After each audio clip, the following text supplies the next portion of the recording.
രണ്ടാം ലോക മഹായുദ്ധകാലത്ത് നാസികളുടെ ക്രൂരമായ പീഡനത്തിന് ഇരയാകേണ്ടി വന്ന ഒരു പോളിഷ് പെൺകുട്ടി തന്റെ തടവറയുടെ ചുമരുകളിൽ എഴുതിവെച്ച ഒരു വാചകം: സൂര്യൻ പ്രകാശിക്കാതെ ഇരിക്കുമ്പോഴും സൂര്യന്റെ ആസ്തിത്വത്തിൽ ഞാൻ വിശ്വസിക്കുന്നു.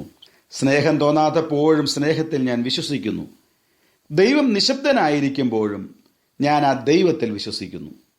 നമ്മുടെ ഹൃദയം വേദന കൊണ്ട് വിങ്ങിപ്പൊട്ടുമ്പോഴും ജീവിതത്തെക്കുറിച്ചുള്ള പ്രതീക്ഷകളെല്ലാം അസ്തമിക്കുമ്പോഴും ദൈവം അകന്നു പോകുന്നു എന്ന തോന്നൽ നമ്മിൽ ഉണ്ടാകുമ്പോഴും ദൈവശക്തിയിൽ മാത്രം ശരണപ്പെട്ട് ജീവിച്ചാൽ, ദൈവത്തിൻ്റെ വചനത്തിൽ പ്രത്യാശയോടുകൂടെ മുന്നേറിയാൽ, ജീവിതത്തിൻ്റെ ഏത് പ്രതികൂല സാഹചര്യങ്ങളിലും നിശബ്ദമായി നമ്മളെ സഹായിക്കുന്ന ദൈവത്തിൻ്റെ കരുതൽ നമുക്ക് കണ്ടെത്തുവാൻ സാധിക്കും.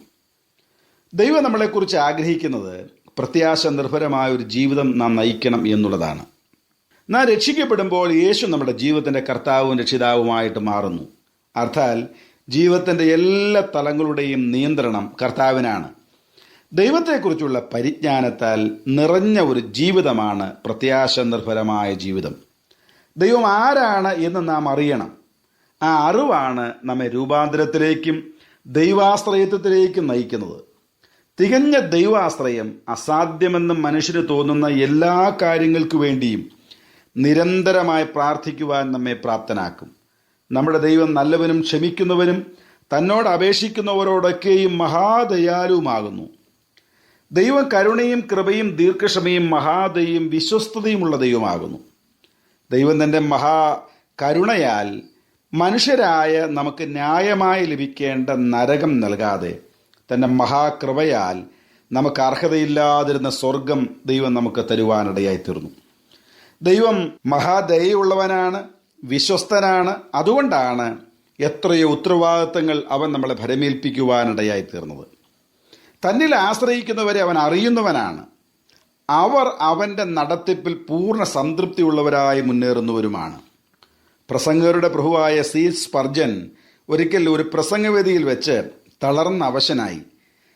തൻ്റെ പ്രസംഗം പൂർത്തീകരിക്കുവാൻ കഴിയാതെ താൻ ഇരിക്കുവാനിടയായി തീർന്നു. അത്രമാത്രം ശാരീരികമായ ക്ഷീണം തന്നെ അലട്ടി. അദ്ദേഹം തുടർന്നുള്ള സമയത്ത് ചെയ്തത് ആ സ്റ്റേജിൽ താൻ മുഴങ്കാൽ മടക്കി. എന്നിട്ട് നിറകണ്ണുകളോടുകൂടെ ദൈവത്തോട് പ്രാർത്ഥിച്ചു: ദൈവമേ, ഇന്ന് എനിക്ക് ചെയ്യുവാൻ പറ്റുന്നത് ഞാൻ ചെയ്തു. ഇനി അങ്ങേക്ക് ചെയ്യുവാനുള്ളത് അങ്ങ് ചെയ്യുക. അന്നത്തെ പ്രസംഗത്തിൽ തനിക്കൊരു സംതൃപ്തി ഉണ്ടായിരുന്നില്ല. എന്നാൽ അന്ന് സംഭവിച്ച കാര്യം എന്താണ്?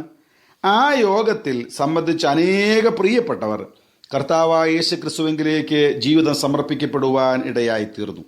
ദൈവത്തിൻ്റെ വചനം നമ്മളോട് പറയുകയാണ്: നിന്റെ വഴി യഹോവയെ ഭരമേൽപ്പിക്കുക, അവനത് നിർവഹിക്കും.